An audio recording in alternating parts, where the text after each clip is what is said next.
إن الحمد لله نحمده ونستعينه ونستغفره ونعوذ بالله من شرور أنفسنا ومن سيئات أعمالنا من يهده الله فلا مضل له ومن يضلل فلا هادي له وأشهد أن لا إله إلا الله وحده لا شريك له وأشهد أن محمدا عبده ورسوله صلى الله تعالى عليه وعلى آله وصحبه وسلم تسليما كثيرا أما بعد فأعوذ بالله من الشيطان الرجيم وإلهكم إله واحد لا إله إلا هو الرحمن الرحيم। সম্মানিত বাংলা ভাষাভাষী ইউকের প্রবাসী বা বসবাসকারী আমাদের ভাতৃমণ্ডলী, পর্দার আড়ালের মা এবং বোনেরা, আল্লাহ রাব্বুল আলামিনের প্রশংসা এবং প্রিয় রাসূল সাল্লাল্লাহু আলাইহি ওয়াসাল্লামের উপর সালাত ও সালামের পর আপনাদের শুকরিয়া আদায় করি যে আপনারা এখানে বিভিন্ন অঞ্চল থেকে কষ্ট করে দিনের কথা শোনার জন্য এবং দিনের জ্ঞান অর্জন করার জন্য, নিজের ফরজ দায়িত্ব পালন করার জন্য এবং দাওয়ার কাজে সহযোগিতার উদ্দেশ্যে যে হাজির হয়েছেন, আল্লাহ যেন আপনাদেরকে জাযায়ে খায়ের দান করেন। বারাকাল্লাহু ফিকুম। এবং যেসব দায়িত্বশীলরা রয়েছেন, এই মসজিদের কর্মকর্তা রয়েছেন, যারা এই মসজিদে আমাদের এই দাওয়ার কাজ করার সুযোগ করে দিয়েছেন এবং সার্বিক সহযোগিতা করেছেন, যেখানে স্তরের ভাইরা বোনেরা, আল্লাহ তাদের উত্তম প্রতিদান দান করুন, নেক আমালগুলি কবুল করুন এবং আল্লাহ রাব্বুল ভুল ত্রুটি আমাদের সকলের মাফ করুন এবং ভালো পথে, জান্নাতের পথে আমাদের চলার তৌফিক দান করেন। আলোচনার বিষয়বস্তু আপনাদের মসজিদে দারুল হাদিস, আপনারা নিশ্চয় জানেন, তা হচ্ছে ইসলামের সবচেয়ে গুরুত্বপূর্ণ বিষয়, তাওহীদের গুরুত্ব। তাওহীদ, ওয়াহাদা ইউওয়াহিদু তাওহীদান, আল্লাহর একত্ব, আল্লাহর একত্ব প্রতিষ্ঠা করা অন্তরে বিশ্বাস এবং স্বীকৃতির মাধ্যমে, কথায় কাজে শাহাদাতের মাধ্যমে এবং অঙ্গ প্রত্যঙ্গে সার্বিক জীবনে আমলের মাধ্যমে যাবতীয় নেয়ামত একমাত্র আল্লাহ রাব্বুল আলামিনের সন্তুষ্টির জন্য সেগুলিকে নিয়োজিত করা এবং সেই ক্ষেত্রে ব্যয় করা, কোরবানি করা। এমনকি ধন সম্পদ আল্লাহ দিয়েছেন, তাতেও তাওহীদ ভিত্তিক আমাদের আল্লাহর সন্তুষ্টির আশা থাকতে হবে, তাহলে আমাদের সমস্ত নিয়ামত কাজে আসবে। জি, এই জন্য যে সমস্ত ইবাদত রয়েছে তার একটি গুরুত্বপূর্ণ ইবাদত হচ্ছে আর্থিক ইবাদত। তাহলে অর্থ সম্পদ যা কিছু দিয়েছেন সেই ক্ষেত্রেও তাওহীদ প্রতিষ্ঠা হইতে হবে। জি, তাওহীদ এমন একটি গুরুত্বপূর্ণ বিষয় যে কোরআনে কারীমের শুরু থেকে শেষ পর্যন্ত মূল বিষয়বস্তুই হচ্ছে তাওহীদ আর তাওহীদ। কিন্তু তাওহীদের বিষয়টি অনেকে না বোঝার কারণে, কারণ আমাদের সমাজের মানুষরা তাওহীদের সাথে পরিচিতি তাদের খুবই কম, তাওহীদ সম্পর্কে তাদের জ্ঞানের বড়ই শোচনীয়তা, আর তাওহীদ পরিপন্থী কথা শুনতে শুনতে শিরকের কথা, বেদাতের কথা আর কিসসা কাহিনী, কারামতের নামে শিরকিয়াত, এসব কথা শুনে শুনে এত খারাপ অভ্যাস হয়ে গেছে যা তাদের সম্পর্কে সূরা জুমারে যেমন আল্লাহ রাব্বুল বলেছেন যে ওয়াইযা যুকিরাল্লাযীনা মিন দুনিহি ইযা হুম ইস্তাবশিরুন,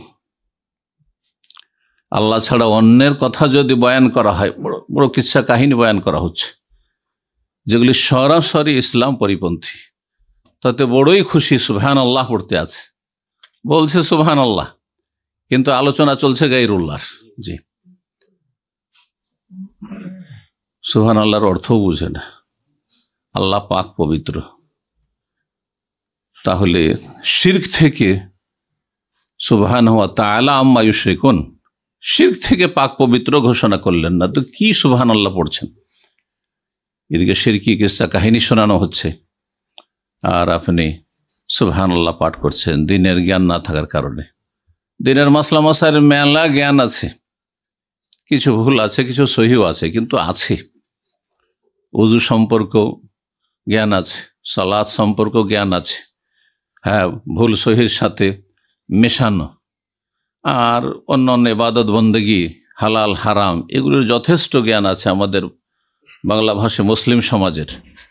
কিন্তু তৌহিদ সম্পর্কে জ্ঞানের বড়ই অভাব রয়েছে, যার ফলে এক শ্রেণীর সাধারণ মানুষ নয়, মাদ্রাসা পড়ুয়াদের কাছ থেকে শোনা যায় যে এত তৌহিদ তৌহিদ করে, কোথায় তৌহিদ আছে?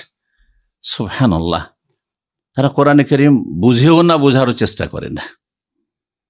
কারণ কোরআনে কারীম সম্পর্কে তাদের ধারণা তেলাওয়াত করলেই আর হাফেজ বানালে আর হাফেজ হলেই আর বেশি বেশি খতম করলেই ব্যাস কোরআনের হক আদায় হয়ে গেল।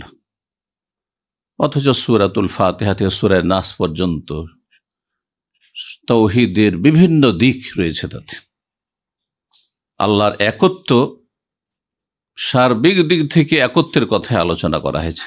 শেষখানে ইমাম ইবনুল কাইয়িম রাহিমাহুল্লাহর কথা বর্ণনা করব সময় হলে, যে কোরআনে কারীম পুরোটাই তৌহিদ আর তৌহিদ। কিভাবে সেটা? যদি তাতে অন্য মাসলা মাসাইলও থাকে, তাতেও তৌহিদ রয়েছে। তাতে জান্নাতের কথা, জাহান্নামের কথা থাকে, তবুও তাতে তৌহিদের কথা রয়েছে। জান্নাত কার জন্য? মুশরিকদের জন্য, বহুত্ববাদীর জন্য, না মুওয়াহিদিনের জন্য, তৌহিদ প্রতিষ্ঠাকারীদের জন্য? তাহলে জান্নাতের আলোচনা মানে তৌহিদের কথাই।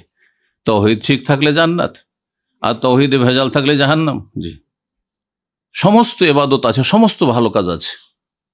অনেক অমুসলিম জনকল্যাণমূলক কাজ করছে, অনেক নাস্তিক জনকল্যাণমূলক কাজ করছে, অনেক মাজারে সিজদা করছে, তারা বেশ দান সাদকা করছে, অনেক কল্যাণমূলক কাজ করছে। বলুন এগুলোর ফলাফল কি? আমেলাতুন নাসিবা তাসলা নারান হামিয়া। আমলও করেছে, কিছু মানুষ এমন হবে হাসরের মাঠে নাসিবা, বড়ই পরিশ্রম করেছে, কঠোর মেহনত পরিশ্রম করেছে, কিন্তু শেষ পরিণাম তাসলা নারান হামি, উত্তপ্ত জ্বলন্ত আগুনে প্রবেশ করতে হবে। জি, মেহনত করবে কিন্তু মেহনত ভ্রান্ত পথে। দাল্লা সাইয়ুহুম ফিল হায়াতিদ দুনিয়া, অনেক মেহনত করেছে, অনেক কারে খায়ের করেছে, কিন্তু ভুল পথে সে আমলগুলি হয়েছে। আল্লাহর তৌহিদ একত্ব ভিত্তিক হয়নি, শিরক মেশানো আমল হয়েছে। আমল করেছে কিন্তু আল্লাহও দিতে পারেন আর অলি আউলিয়াও দিতে পারে। হ্যাঁ, গোস কুতুব আবদাল, তাদের অসাধারণ ক্ষমতা রয়েছে। তারা মরেন আল্লাহ আল হাইয়ুল কাইয়ুম আর হায়াতুন নবী। হায়াতুন নবী মানে কি? নবীর হায়াত আছে, হ্যাঁ, তারপর অলি আউলিয়াদের হ্যাঁ মরণ হয় না, পর্দার আড়ালে চলে যায়। এগুলি হচ্ছে সুফিবাদ। পুরোপুরি তৌহিদ আল হাই, আপনি আল্লাহর নাম আল হাই, আয়াতুল কুরসি এমন কোন বাংলা ভাষী নাই যে মুখস্থ নেই, তাই না? আল্লাহু লা ইলাহা ইল্লা হুয়াল হাইয়ুল কাইয়ুম। আপনি মানুষকে আমার মতো, আপনার মতো মানুষকে, হ্যাঁ, আপনি অতি ভক্তি করতে গিয়ে আপনি অজ্ঞতার কারণে আপনি আল্লাহর গুণগুলি দিয়ে দিলেন। যতই ভালো আমল করেন না কেন, কোনো কাজে আসবে না। সুতরাং তৌহিদের বিষয়টি জীবনের শুরু থেকে শেষ পর্যন্ত সব সময় ধরে রাখতে হবে। তৌহিদ সম্পর্কে আলোচনা করার জন্য আমি কোরআন কারীমের যে আয়াতটি পাঠ করেছি, ওয়া ইলাহুকুম ইলাহু ওয়াহিদ, তৌহিদের কথা কোরআনে আছে কি না এটাই বলতে চাইছি। প্রথম, তোমাদের এলাহ মানে মাবুদ, আলাহা ইয়া আলাহু মানে আবাদা ইয়াবুদ, এলাহুন মালুহুন এই মাবুদুন। তোমাদের এলাহ মানে মাবুদ, এলাহ মানে শুধু সৃষ্টিকর্তা নয়, এলাহ মানে পালন কর্তা নয়, রব খালিক, আল্লাহর অন্য অন্য গুণবাচক নাম রয়েছে, কিন্তু এলাহ মানে হচ্ছে মাবুদ। আর যারা বহুত্ববাদী মুশরিক যুগে যুগে নূহ আলাইহিস সালামের জামানা থেকে আজ পর্যন্ত কিয়ামত পর্যন্ত যত মুশরিক এসেছে আর আছে আর আসবে, সবার সাথে এ তৌহিদুল ইবাদাহ, তৌহিদুল উলুহিয়া নিয়ে দ্বন্দ্ব। আপনারা সাধারণ মানুষও জানেন যে আমাদের সমাজের হিন্দুরাও ওপরওয়ালা বলে। ওপরওয়ালা কাকে বলে? তার দেবদেবীকে বলে, আল্লাহ কি বলে? সে আল্লাহর নাম বলুক আর নাই বলুক, আল্লাহ কি বলে? তাহলে তো ওপরওয়ালাকে মানে, সৃষ্টিকর্তা তো দেবদেবীকে মনে করেন না, তাই না? সর্বশক্তিমান তারা ওপরওয়ালাকে মনে করে। তাহলে তৌহিদ ও রুবুবিয়্যাত তাদের আছে, কিন্তু যেটা নেই সেটা হচ্ছে তৌহিদুল উলুহিয়া, তৌহিদুল ইবাদা, যেটি নিয়ে মানব জাতির মাঝে দ্বন্দ্ব, আদম সন্তানের মাঝে দ্বন্দ্ব, ইখতিলাফ শুরু হয়েছে। আর যার ভিত্তিতেই মুসলিম এবং কাফির, এক আদমের সন্তান দুই ভাগে বিভক্ত হয়েছে। আর যার ভিত্তিতে জান্নাত এবং জাহান্নাম তৈরি হয়েছে। জান্নাত হচ্ছে আহলুত তৌহিদের জন্য এবং জাহান্নাম হচ্ছে আহলুল কুফর, আহলুশ শিরকের জন্য। তো আল্লাহ রাব্বুল আলামিন বলছেন, ওয়া ইলাহুকুম ইলাহু ওয়াহিদ, তোমাদের ইলাহ, তোমাদের মাবুদ হচ্ছেন এক মাবুদ। এই আয়াতটি কোরআনে কারিমে এইভাবেই একটু পার্থক্যের সাথে ইলাহুন ওয়াহিদ এভাবে 11 জায়গায় হচ্ছে এই শব্দ দিয়ে। ওয়াহিদ মানে কি? এক। তৌহিদ মানে একত্ব। তো ওয়াহিদ শব্দ থেকে তো তৌহিদ, তৌহিদ ওয়াও হা দাল রয়েছে, আর ওয়াহিদ ওয়াও হা দাল রয়েছে, মাদ্দা ধাতু একই। তাহলে কোরআনে তৌহিদ নেই? সূরা ইখলাস কার মুখস্থ নেই বলুন তো দেখি? কুল হু আল্লাহু আহাদ, আহাদ আর ওয়াহিদ। আহাদ মানে কি? একক। সাধারণ মানুষ হয়তো জানছেন এই তর্জমা। তাহলে যিনি একক, তার একত্ব মেনে নেওয়া, বিশ্বাস করা, অন্তর থেকে স্বীকৃতি দেওয়া, জবানে শাহাদাত দেওয়া আর কাজে পরিণত করা, এই তো তাওহীদ। এর নামে তো তাওহীদ। লা ইলাহা ইল্লাহু, আরো তাকিদ আল্লাহ করছেন, তোমাদের ইলাহ হচ্ছেন এক ইলাহ, এক মাবুদ। লা ইলাহা ইল্লাহু, তিনি ছাড়া কোন সত্য মাবুদ নেই। কেন সত্য মাবুদ লাগানো হচ্ছে? এই জন্য যে বাতিল মাবুদ আছে, হ্যাঁ, মিথ্যা মাবুদ আছে, মানে মাবুদ মানে পূজনীয়, উপাস্য। তো মিথ্যা উপাস্য আছে, যারা উপাস্য নয়, মাবুদ নয়, কিন্তু তাদেরকে মাবুদ বানিয়ে বসে আছে অধিকাংশ মানব জাতি। কারো মধ্যে তৃত্ববাদ, কারো মধ্যে বহুত্ববাদ, হ্যাঁ, কেউ 33 কোটি দেবতার পূজা করে, হ্যাঁ, আর কেউ যত কল্লা তত আল্লাহ। জানেন তো? জানেন তো না জানেন না? আপনাদের সমাজে অনেক লোকে পাবেন, হ্যাঁ, আল্লাহ কোথায়? হ্যাঁ, সর্বত্র বিরাজমান আর সব কিছুতে বিরাজমান। আচ্ছা, এটা একটা উত্তর, ভ্রান্ত উত্তর, কুফরি উত্তর, শিরকি উত্তর। আর একটি উত্তর হচ্ছে আল্লাহ কলবে কলবে আল্লাহ। বলে না? আমি এক সময় এক নতুন ব্যক্তি এসছে, জানার শিক্ষিত মানুষ, আর আমার দার্সে বসছে প্রথম, অনেক আগে 2005-এর দিকে। সেটাকে একটু মাশাআল্লাহ দাড়িওয়ালা দেখে, যুবক দেখে জিজ্ঞাসা করছি যে আল্লাহ কোথায়? তো বাংলায় উত্তর না দিয়ে আমাকে বলছে কলুবুল মোমেন আরশুর রহমান। কলুবুল মোমেন আরশুর রহমান। তাহলে ওস্তাদরা, একজন জানাল শিক্ষিত, সেও মোল্লাদের কাছ থেকে শিখেছে। এই আরবি সে স্কুল কলেজের প্রফেসর থেকে শিখেনি, এই মাদ্রাসা পড়া বিদাতি হুজুর থেকে শিখেছে। কলুবুল মোমেন আরশ, মোমেনের কলব হচ্ছে রহমানের আরশ, আল্লাহর আরশ 7 আসমানের ওপর। আর হ্যাঁ, তারপরে আল্লাহ রাব্বুল আলামিন সমস্ত সৃষ্টির ঊর্ধ্বে, হ্যাঁ। আর সেই আল্লাহকে এই কলবে একবারে সীমিত করে দিল। সুবহানাল্লাহ, কত কলব! এখানে যত লোক আছে সবার আলাদা আলাদা কলব আছে কিনা? তাহলে প্রত্যেক কলবে আল্লাহ আছেন, তো হলো না? যত কল্লা তত আল্লাহ, মানে যত মানুষ তত আল্লাহ। এটাই তো বহুত্ববাদ, এটাই তো শিরক, এটাই তো কুফর। আমি শুধু কোরআন হাদিসের আয়াত বলতে চাইছি না, বাস্তবতাকে তুলে ধরতে চাইছি যে আমরা যে ইসলাম পেয়েছি, হ্যাঁ, আমাদের সমাজে, আমাদের পরিবারে, আমাদের এই যে ভুল শিক্ষা যেখানে হচ্ছে, যেসব মাদ্রাসা, ইসলামী প্রতিষ্ঠান কথিত ইসলাম প্রতিষ্ঠানে, সেই সব জায়গার শিক্ষা কিন্তু এটি।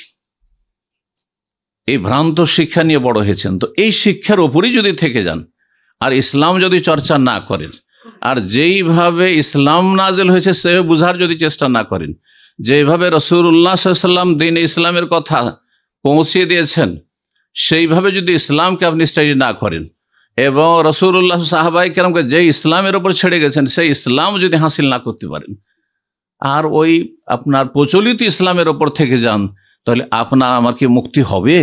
কখনো মুক্তি হবে না। কারণ এগুলি হচ্ছে আমাদের দেশীয় ইসলাম। নামাজে ত্রুটি নেই, তাহাজ্জুদ আছে, চাঁদ আছে, ফরজ নফল সবকিছু আছে। কোনোদিন সাধারণ সুন্নত রাতে বাও ছাড়ে না, এমনকি সুন্নতের উপর অতিরিক্ত সুন্নত পড়ে, কিন্তু মনে করে যে কলবে আল্লাহ আছে, কলবে আল্লাহ আছে। এ সমস্ত শিরক, এগুলি তৌহিদকে ধ্বংস করে দেয়। যেমন উযু নষ্ট হয় জানেন, কিন্তু তৌহিদ নষ্ট হয় এটা শেখানো হয়নি। উযু নষ্ট হয় সাধারণ মানুষও জানেন, যে উযু করেছি আর বায়ু নির্গত হয়ে গেল, তাহলে আমার উযু গেল, নামাজ পড়ে আল্লাহ নেই। তেমনি আমি লা ইলাহা ইল্লাল্লাহ পড়েছি অথবা জন্মসূত্রে পেয়েছি, বাপ মা মুসলিম তাই লা ইলাহা ইল্লাল্লাহর জন্মসূত্রে পেয়েছি, কিন্তু আমি বলছি আল্লাহ সর্বত্র বিরাজমান, আল্লাহ সব কিছুতে বিরাজমান, আল্লাহ মমিনের কলবে কলবে, আর মমিনের কলব হচ্ছে রহমানের আরশ। হ্যাঁ, আল্লাহ সব কিছুতে মিশে আছেন, সর্বত্র বিরাজমান, কি মানে কি সব জায়গায় আছে আল্লাহ, এখানেও আছেন, নিচেও আছেন, সব জায়গায় আছেন, তাই না? হ্যাঁ, আপনার আমার দেহের ভিতরে আছেন, বাইরেও আছেন। কি অর্থ হায়ের? এটি তো হিন্দু ধর্ম। জি জি, যে আল্লাহ এবং সৃষ্টি ভগবান সব এক, এই জন্য হিন্দুদের কাছে সবকিছু পূজনীয়, যা চোখের সামনে দেখে সবকিছুরই পূজা হয় সেখানে। আল্লাহ যেন বুঝার তৌফিক দান করেন। বলছিলাম এই তৌহিদের কথা, যে তৌহিদের কথা কোরআনে কারিমে আছে, রাসূলুল্লাহ সাল্লাল্লাহু আলাইহি ওয়াসাল্লাম হাদিসে আছে তৌহিদ। হ্যাঁ আছে। নবী করিম সাল্লাল্লাহু আলাইহি ওয়াসাল্লাম মুআয ইবনে জাবাল রাদিয়াল্লাহু তাআলা আনহুকে যখন ইয়ামানে পাঠালেন, যখন ইসলাম চারিদিকে প্রচার প্রসার হইল, তখন বিভিন্ন দিকে মদিনা থেকে গভর্নর, দায়িত্বশীল এবং মুফতি, ওলামা, সাহাবায়ে কেরামদের মধ্যে কাজী, বিচারক প্রেরণ করলেন। মুআয ইবনে জাবাল রাদিয়াল্লাহু তাআলা আনহুকে প্রেরণ করলেন ইয়ামান দেশে, দক্ষিণ অঞ্চলে আরবের, আর তাকে নসিহত করলেন, উপদেশ দিয়ে, ইন্নাকা তাতি কওমান মিন আহলিল কিতাব, সহিহ বুখারীর হাদিস, তুমি আহলে কিতাবদের এলাকায় যাচ্ছ। কারণ ইয়ামানে তখন ইহুদিরা বসবাস করত, আর ইয়ামান মানে আরবের দক্ষিণ অঞ্চল, যদি নাজরানও তাতে সামিল করা হয়, কারণ সেটাও দক্ষিণ অঞ্চলে, সেখানে খ্রিস্টানও বসবাস করত, নাসারা নাজরান। সিরাতুন নবী থেকে প্রমাণ পাওয়া যায়। সুতরাং নবী করিম সাল্লাল্লাহু আলাইহি ওয়াসাল্লাম আহলি কিতাব, ইহুদি খ্রিস্টানদেরকে আহলি কিতাব বলা হয়। তুমি যাচ্ছ আহলি কিতাবদের কাছে, তারা একেবারে অজ্ঞ না, মুশরিক পত্তলিকদের মতো। তারা ধর্ম সম্পর্কে কিছু না নলেজ রাখে, কিন্তু ভ্রান্ত ধর্ম। আল্লাহর জায়গায় তিন আল্লাহ করে ফেলেছে, বিভিন্ন শিরক কুফরিতে লিপ্ত হয়েছে, কিন্তু তাদের ধর্ম সম্পর্কে, আসমানি কিতাব সম্পর্কে একটা সাধারণ একটা জ্ঞান আছে, তাওরাত ইনজিল সম্পর্কে। সুতরাং যারা জ্ঞানী মানুষ, তাদের সাথে কথা বললে চিন্তা করে কথা বলতে হয়। আর সাদা সিধা মানুষ, অশিক্ষিত মানুষ, তাদেরকে একটু উৎসাহিত করলেন, ওয়াজ নসিহত করলেন, একটু জাহান্নামের ভয় দেখালেন, একটু কবরে আযাবের ভয় দেখালেন, অতি কাজ চলে, তারহিব দিয়ে কাজ চলে। কিন্তু শিক্ষিত মানুষের সাথে কথা বললে আরো কিছু লাগবে। সচেতন করেছেন রাসূলুল্লাহ সাল্লাল্লাহু আলাইহি ওয়াসাল্লাম মুআয বিন জাবালকে। সুতরাং তুমি প্রথম যে কাজটি বা যেই কথাটি তাদের সামনে পেশ করো, ফালিয়াকুন আউওয়ালা মা তাদউহুম ইলাইহি, সুতরাং সর্বপ্রথম যেই বিষয়টির দিকে তুমি দাওয়াত দেবে, দাওয়াতের মুখ্য বিষয়, প্রথম বিষয় যেটি হবে সেটি হচ্ছে ইলা আন ইউহিদুল্লাহ। সহিহ বুখারীর শেষ দিকে এই হাদিসটি রয়েছে। সহিহ বুখারীর শেষ চ্যাপ্টার হচ্ছে কিতাবুত তাওহীদ। ইমাম বুখারী রাহিমাহুল্লাহর যুগেও তাহলে তাওহীদের চর্চা কত হয়েছে, যে তিনি কিতাব শেষ করছেন কি দিয়ে? তাওহীদ দিয়ে। আর শুরু করেছেন কি দিয়ে? কে বলতে পারেন? ঈমান বড় চ্যাপ্টার ওহির, কারণ ওহি ছাড়া ঈমান আর তাওহীদ কিছু জানা যায় না, সেজন্য ওহি দিয়ে বড় সূক্ষ্ম তার গবেষণা, যে ওহি ছাড়া ঈমান, তাওহীদ, সালাত, সিয়াম, যাকাত কিছুই জানার উপায় নেই। আমাদের জানার উৎসই হচ্ছে ওহি, আর কোরআন সুন্নাহ হচ্ছে ওহি। সুতরাং কিতাবুল ওহি দিয়ে শুরু করেছেন, ছোট্ট একটি পর্ব, আর তারপরে বড় পর্ব হচ্ছে কিতাবুল ঈমান। তাহলে ঈমান দিয়ে শুরু করেছেন আর কিতাব সমাপ্ত করেছেন তাওহীদ দিয়ে। তো সেই কিতাবুত তাওহীদের একটি হাদিস, ইল্লা আন ইউহিদুল্লাহ, প্রথম তাদেরকে ডাকবে সেই জাতিকে, আহলে কিতাবকে, ইহুদি এবং খ্রিস্টানদেরকে আল্লাহর তৌহিদের দিকে। ইউহিদুল্লাহ মানে আল্লাহর তৌহিদ যাতে করে তারা প্রতিষ্ঠা করে, ইউহিদুল্লাহ। যেহেতু হাদিসের ক্ষেত্রে রেওয়ায়াত বিল মানা জায়েজ রয়েছে, যারা হাদিস সম্পর্কে কিছুটা জ্ঞান রাখেন, রেওয়ায়াত বিল আলফাজ যদি হুবহু নবী সাল্লাল্লাহু আলাইহি ওয়াসাল্লাম যে শব্দটি বলেছেন সেই শব্দটি যদি বলতে পারেন কোন সাহাবী, তাহলে সবচেয়ে বেস্ট। কিন্তু মুহাদ্দিসিনে কেরাম অনুমতি দিয়েছেন যদি অর্থ পাল্টে না যায় বা অর্থে পার্থক্য না হয়ে যায়, সেই অর্থই যদি বহন করে, তাহলে আপনি ভাবটা প্রকাশ করতে পারেন, শব্দ বলা জরুরি নয়, যাতে করে হাদিসগুলির সংরক্ষণ হয়। নাহলে অনেকে হয়তো শব্দটা ভুলে গেছেন, সেজন্য আর ভয়ে হাদিসটাই বলবেন না, তো আমাদের কাছে হাদিসটাই পৌঁছিত না। এই জন্য রিওয়ায়াত বিল মানা মুহাদ্দিসিন কেরামদের কাছে জায়েজ রয়েছে। এই জন্য অন্যান্য হাদিসগুলি তো রয়েছে, ফালিয়াকুন আউওয়ালা মা তাদউম ইলাইহি শাহাদাতু আল্লা ইলাহা ইল্লাল্লাহ, ফালিয়াকুন আউওয়ালা মা তাদউম ইলাইহি শাহাদাতু আল্লা ইলাহা ইল্লাল্লাহ ওয়া আন্নী মুহাম্মাদুর রাসূলুল্লাহ। সর্বপ্রথম দাওয়াত দিবে লা ইলাহা ইল্লাল্লাহর শাহাদাতের দিকে, আর মুহাম্মদ সাল্লাল্লাহু আলাইহি ওয়াসাল্লাম আল্লাহর রাসূল। তো লা ইলাহা ইল্লাল্লাহ শাহাদাত মানে কি? জি, আগে বাতিলকে না করো আর তারপরে হককে প্রতিষ্ঠা করো। যালিকা বিআন্নাল্লাহ হুয়াল হক, যেহেতু আল্লাহ হচ্ছেন চিরসত্য, সত্য মাবুদ, ওয়া আন্না মা ইয়াদউনা মিন দুনিহি আল বাতিল, আর আল্লাহ ছাড়া অন্য যাকেই আহ্বান করুক না কেন এক শ্রেণীর মানুষরা, তা হচ্ছে মিথ্যে, তা হচ্ছে বাতিল, তা হক না, তা সত্য না, তা অসত্য। তাহলে আল্লাহ রাব্বুল আলামিনের দ্বীন সত্য, আল্লাহ রাব্বুল আলামিনের কিতাব সত্য, আল্লাহ রাব্বুল রাসূল সত্য, আল্লাহ রাব্বুল আলামিনের যা কিছু তিনি ইরশাদ করেছেন, যা কিছু ওহী নাযিল তা সত্য। তো আল্লাহ রাব্বুল আলামিনের তৌহিদ হচ্ছে সত্য, আর আল্লাহ রাব্বুল তৌহিদ পরিপন্থী হচ্ছে শিরক, তৌহিদ পরিপন্থী হচ্ছে কুফর, তৌহিদ পরিপন্থী হচ্ছে বড় নেফাক, বড় কুফরি, বড় শিরক, আর তার সাথে ছোট শিরক, ছোট কুফরি, ছোট নেফাক, এগুলিতে যদি বেঁচে থাকে তাহলে সেই ব্যক্তি নিরাপদ। সে বর্ডারের কাছে গেল না, যেখানে রিস্ক, ঝুঁকি রয়েছে। তো এখন কয়েকটি পয়েন্ট আমার আলোচনা শেষ করি, কথা লম্বা না করে। হচ্ছে তৌহিদ এত গুরুত্বপূর্ণ বিষয়, যে বিষয়টি হচ্ছে সর্বপ্রথম ফরজ কাজ। আপনাকে আমাকে যদি জিজ্ঞাসা করা হয় যে আমাদের ওপর সর্বপ্রথম ফরজ কি, তাহলে এই উত্তর দেবেন না যে 5 টাইম নামাজ, এ কথা বলবেন না যে বাপ মায়ের সেবা, এ কথা বলবেন না যে স্বামীর সেবা করা মহিলার জন্য, এ কথা বলবেন না যে ছেলে মেয়েদের হক আদায় করা, কিছুই না। কি? তৌহিদ। কারণ তৌহিদ বিহীন যদি আপনি বাপ মায়ের সেবা করেন, দুনিয়ায় কিছু দিয়ে আল্লাহ বিদায় করে দেবেন, তাড়িয়ে দেবেন, আখিরাতে কিছুই দেবেন না। তৌহিদ বিহীন যদি আপনি স্ত্রীর হক আদায় করে, ছেলে মেয়ের হক আদায় করেন, স্ত্রী যদি স্বামীর হক আদায় করে, ছেলে মেয়েদের পরিচর্যা আর তরবিয়ত করে, তাহলে দুনিয়ায় কিছু দিয়ে দেবেন। কারণ আল্লাহ রাব্বুল কারো মেহনতকে ব্যর্থ করেন না। ইন্না লা নুদিউ আজরা মান আহসানা আমালা, আল্লাহ কোরআনে কারীমে ইরশাদ করেছেন, কোন ব্যক্তি ভালো কাজ করলে তার পারিশ্রমিক আমি নষ্ট করি না, কিন্তু আখিরাতে পাওয়ার জন্য শর্ত হচ্ছে তৌহিদ।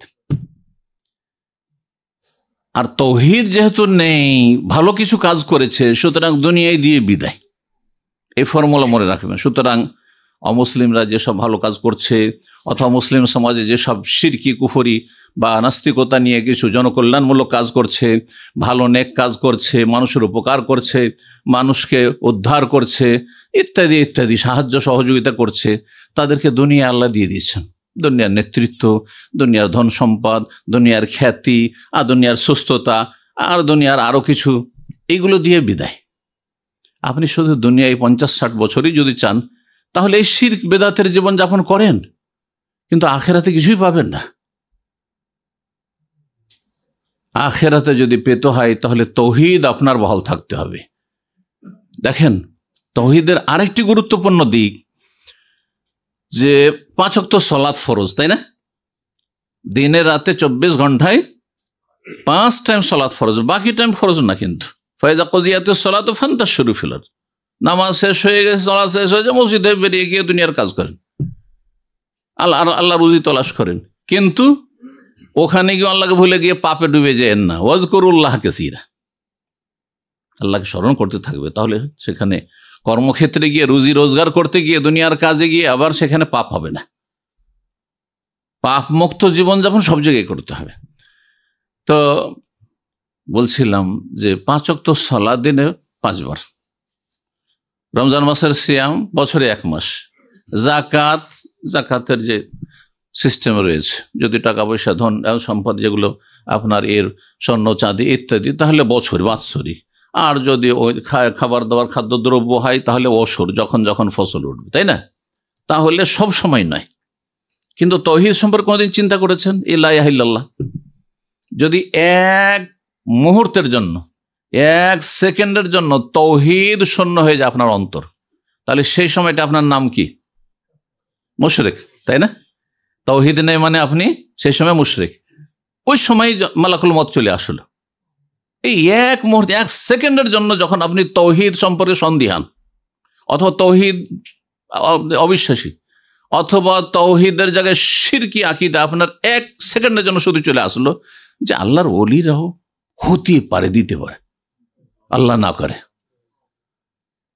তো এইরকম যদি 1 মুহূর্তের জন্য তৌহিদকে ছেড়ে দেন, তাহলে আপনি সেই সময়টাই মুশরিক হয়ে গেলেন।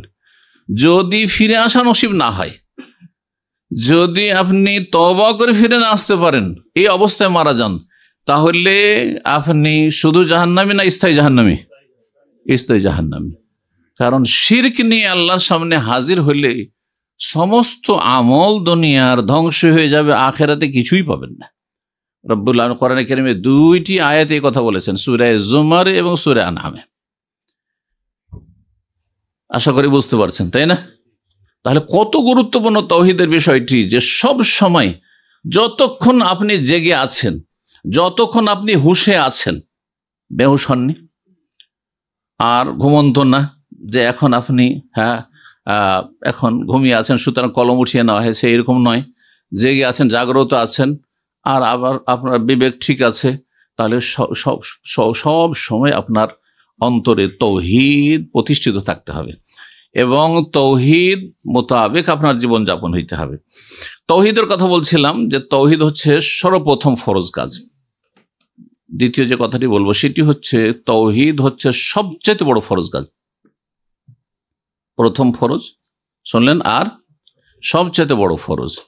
আপনাকে যদি জিজ্ঞাসা করা হয় যে আপনার জীবনে সবচেয়ে বড় কাজ কি, দুনিয়ার কথা বলবেন, কিন্তু আপনারা তো আলহামদুলিল্লাহ দিনদার মানুষ, বলবেন না যে নামাজ, বলবেন না যে রোজা, বলবেন না হজ, যাকাত অথবা আর কিছু। আমার জীবনে, আপনার জীবনে, প্রতিটি মুসলিমের জীবনে যদি জান্নাত পেতে হয়, তাহলে সবচেয়ে বড় কাজ হচ্ছে তাওহীদ। সবচেয়ে বড় কাজ তাওহীদ। কারণ তাওহীদ ভিত্তিক সমস্ত ইবাদত যদি হয় তাহলে সেগুলি কবুল হবে। যদি ইবাদতের পরিমাণ কমও হয় তবু কবুল হবে, কারণ কোয়ালিটি ঠিক আছে। আর যদি তাওহীদ ছাড়া ইবাদতের আপনার পাহাড় পর্বতমালা হয়ে যায়, কোনো কিছুই কাজে আসবে না। তো এই দুটি কথা বললাম, তাওহীদ সর্বপ্রথম ফরজ কাজ, আর তাওহীদ হচ্ছে সবচেয়ে বড় ফরজ কাজ। তাওহীদ এমন একটি গুরুত্বপূর্ণ বিষয় যে তাওহীদ প্রতিষ্ঠার জন্য সমস্ত মানুষ এবং জিনকে সৃষ্টি করা হয়েছে। আর মানুষ জিন ছাড়া পৃথিবীতে যা কিছু সৃষ্টি করা হয়েছে এ মানব জাতির খেদমতের জন্য, হ্যাঁ, তাদের উপকারের জন্য, তাদের স্বার্থে সৃষ্টি করা হয়েছে। কোরআনে এই কথাগুলি আছে না নেই? খালাকাল্লাকুম মাহফিল আরদে জামিয়া, আল্লাহ বলছেন হে মানব, পৃথিবীতে যা আছে সব তোমাদের স্বার্থে তৈরি করা হয়েছে, সৃষ্টি করা হয়েছে। আসমান জমিন হোক, জমি জায়গা হোক, আর ফসল হোক, আর খনিজ সম্পদ হোক, আর যা কিছু হোক না কেন, পশু পাখি হোক, হ্যাঁ, হালাল হোক আর হারাম হোক, হ্যাঁ, যা কিছু হোক, পৃথিবীতে যা আছে তোমাদের স্বার্থে। সেটা আমি বুঝি আর না বুঝি, অনেক সময় যেগুলি আপনার জন্য ক্ষতিকর, বুঝতে পারছেন না যে এটা আমার আবার কি স্বার্থ আছে, সাপ বিচ্ছুতে আমার কি স্বার্থ আছে, হিংস্র পশুতে আমার কি স্বার্থ আছে, কিন্তু আল্লাহ সেটি জানেন, হেকমা আল্লাহ রাব্বুল জানেন।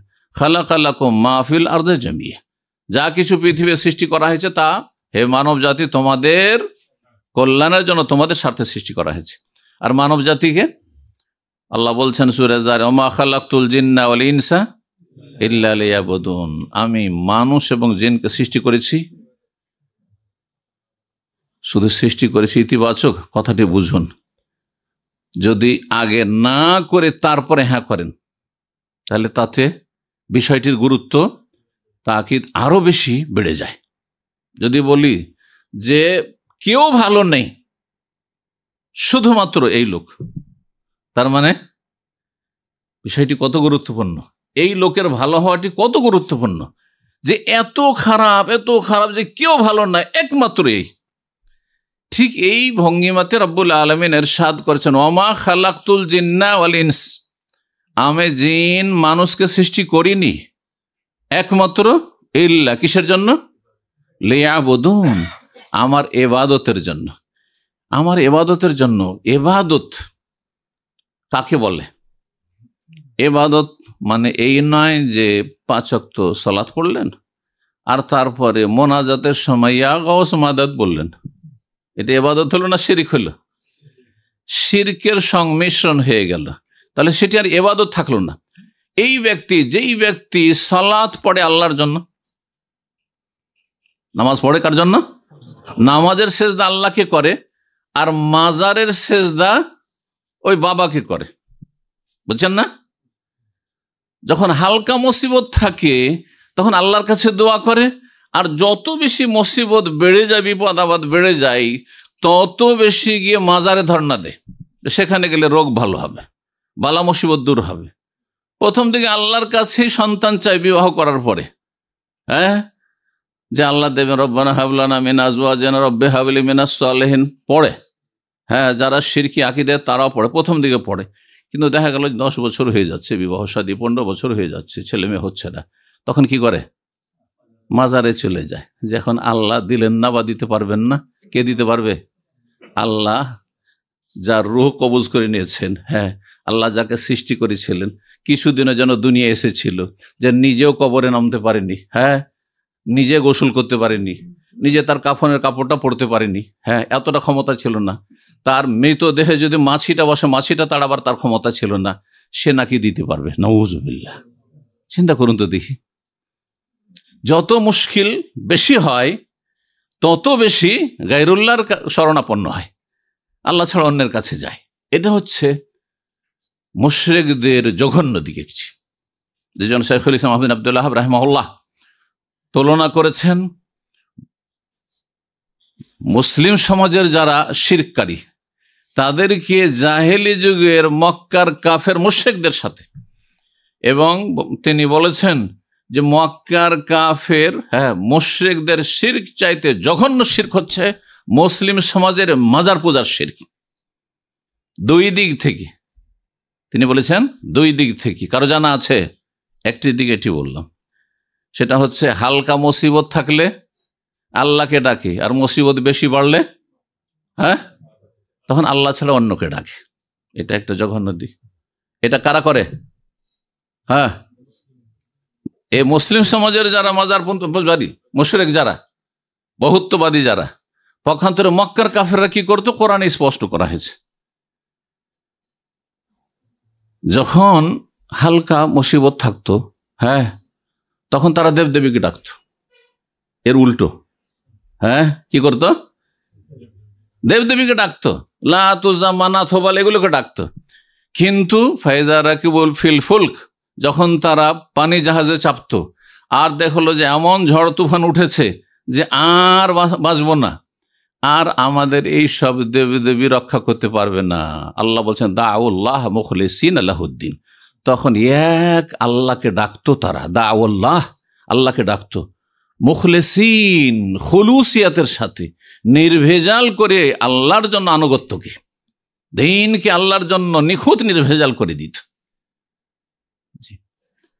তারপরে আল্লাহ নায়াতে বলছেন যে যখন তারা আবার স্থলে চলে যেত, নদী পার হয়ে গেছে, হ্যাঁ, তখন আল্লাহ বলছে আল্লাহ তো আমার আর দরকার নেই। হ্যাঁ, কি করতো? ইজাহুম বিরাব্বিহিম ইউশরিকুন, তখন শিরক করা শুরু করত। তাহলে সুখের সময় শিরক করত মক্কার মুশরিকরা, আর বেশি দুঃখ হলে তখন তৌহিদের দিকে ফিরে আসতো, আল্লাহর দিকে ফিরে আসতো। আর বর্তমান যুগের যারা শিরকি আকীদায় মুসলিম সমাজের বিশ্বাসী, শিরকি কর্মকাণ্ডে জড়িত, তারা কিন্তু এটা করে না, তার বিপরীত করে, তাই না? তাহলে কারা বেশি জঘন্য, কাদের শিরকটা বেশি জঘন্য? চিন্তা করুন তো দেখি। আর একটি বিষয় চিন্তা করেন, তিনি কি বলেছেন? আর একটি বিষয়, সেটা হচ্ছে যে মক্কার কাফের মুশরিকরা পূজা করত ওই সব দেবদেবীর, হ্যাঁ, যারা এক সময় ভালো মানুষ ছিল, নেক মানুষ ছিল, রেজালুন সলেহীন, নূহ আলাইহিস সালামের যুগেও তারা সলেহীন ছিল, ভালো মানুষ ছিল। আর এইসব লাত উজ্জা মানাত বলা হচ্ছে যে এরা ভালো মানুষ ছিল, ভালো ছিল, কোন যুগে ভালো মানুষ ছিল, মারা গেছে, তখন এদের পূজা শুরু হয়েছে। তাহলে এরা ভালোদের পূজা করত। আর যারা মুসলিম সমাজের শিরক করে তারা, হ্যাঁ, এমন এমন ব্যক্তির পূজা করে যে বলতো যে আমার নামাজ ফরজ নেই, নবী রাসূলদের নামাজ ফরজ ছিল, তাদের নামাজ ফরজ নেই। শুনেছেন না? শোনেননি? কারণ তারা ইয়াকিনের পর্যায়ে পৌঁছে গেছে, মানে ফানাফিল্লা হয়ে গেছে। মক্কা পৌঁছে যাওয়ার পরে প্লেনের প্রয়োজন আছে, এগুলো যুক্তি তাদের, এই যুক্তিতে তারা মুক্তি খুঁজছে। মক্কা পৌঁছে গেছে, আর ফ্লাইটের কি প্রয়োজন? ফ্লাইট লাগবে, দূরে আছেন সেই জন্য, তাই না? বাহন লাগবে দূরে থাকলে। বলছে আল্লাহতে একাকার হয়ে গেছে, ফানা লয় হয়ে গেছে, সুতরাং তারপর আবার নামাজ রোজা কিসের? নামাজ রোজা হচ্ছে আপনার বাহনের মতো, মাধ্যমের মতো। সুতরাং আল্লাহতে যখন পৌঁছেই গেছে, একবারে ফানাই হয়ে গেছে, বিলীন হয়ে গেছে, তাহলে আর নামাজ রোজা কিছু নেই তাদের। যার ফলে তারা গোসল করেন না, যার ফলে তারা নাপাক হয়ে থাকে, আর তাদের চুলে জটা বেঁধে যায়, আর তারপরে গাঁজাও খায়, আর এসব মারা যায়, তখন মাজার তৈরি হয়। তাহলে তাদের ভালো মানুষেরও মাজার আছে, আর এরকম অসৎ লোকদের মাজার আছে। শুধু তাই নয়, বরং পশু পাখিরও মাজার আছে, পশু পাখিরও মাজার আছে। আমার এক ওস্তাদ ছিলেন, উর্দু ভাষী, দেওবন্দের ফারিক ছিলেন উনি, তো আর খুব বড় আলেম ছিলেন এক সময়। তার কাছে আমি নাসাই পড়েছিলাম, নাসাই। তো তিনি বলতেন যে পাকিস্তানে এক মাজার আছে, রাগ করবেন না কেউ, কোনো দেশের কথা যদি চলে আসে কথা প্রসঙ্গে, তো বলছেন যে সেই মাজারের নাম হচ্ছে কুত্তা শাহ কা মাজার। সে মাজারের নাম হচ্ছে কুত্তা, মানে কি? কুকুর। আচ্ছা, শাহ ওর সাথে লাগিয়ে দিল, শাহ, কারণ শাহ মানে রাজা হয়। তো দুনিয়ার রাজা, যারা রাজা, আর আখেরাতের রাজা হচ্ছে ওলি আউলিয়া গোস কুতুবেরা, আব্দুল কাদের জিলানী, খাজা মঈনুদ্দিন চিশতি, শাহজালাল, শাহপুরান, বোস্তামি, হ্যাঁ, এগুলি হচ্ছে এদের শাহ। বুঝতে পারছেন?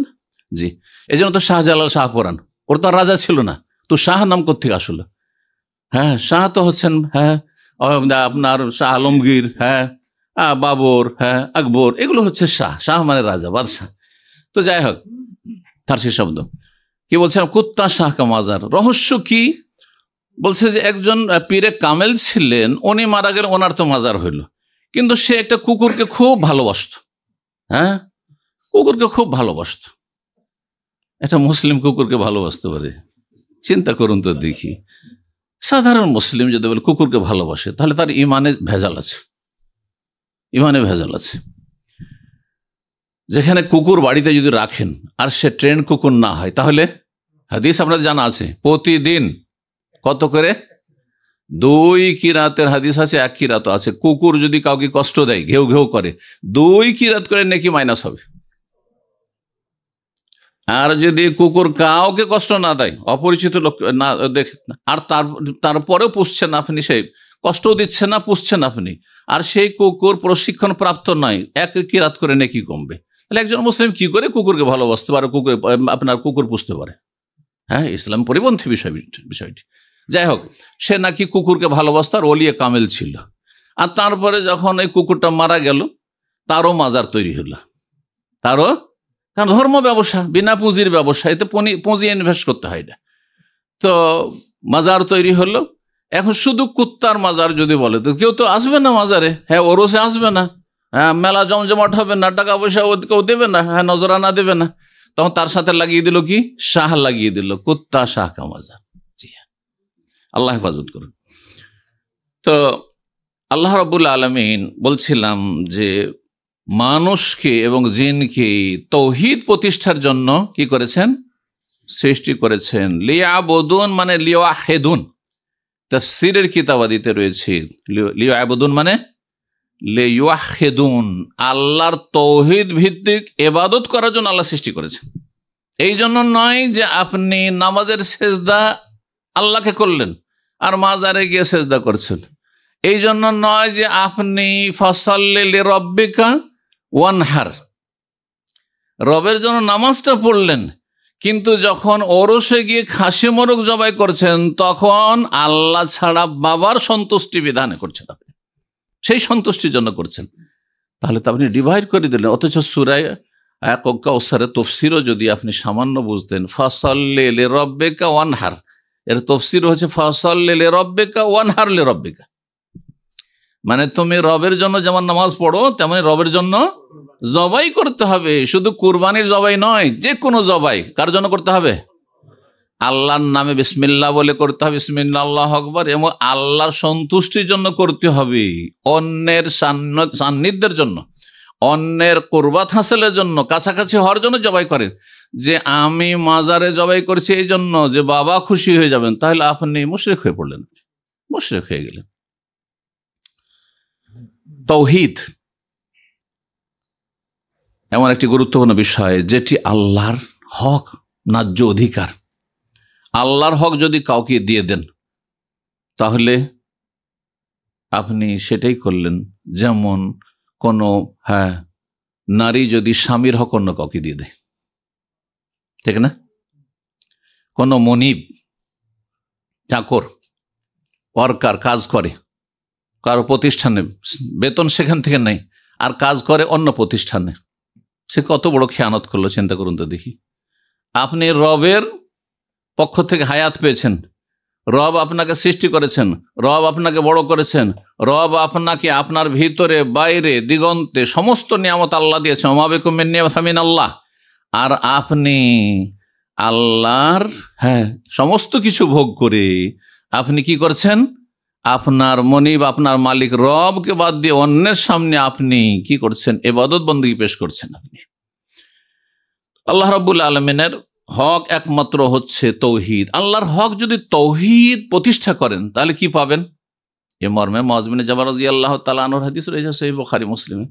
নবী সাল্লাল্লাহু আলাইহি ওয়াসাল্লাম মুআয বিন জাবালকে নিজের বাহনের পেছনে নিয়েছিলেন আর জিজ্ঞাসা করলেন, মুআয আতাদরি মা হাক্কুল্লাহি আলাল ইবাদ ওয়া মা হাক্কুল ইবাদি আলাল্লাহ? হাদিস আমরা জানা আছে, তুমি জানো যে আল্লাহর হক বান্দার ওপর কি আর বান্দার হক আল্লাহর ওপর কি?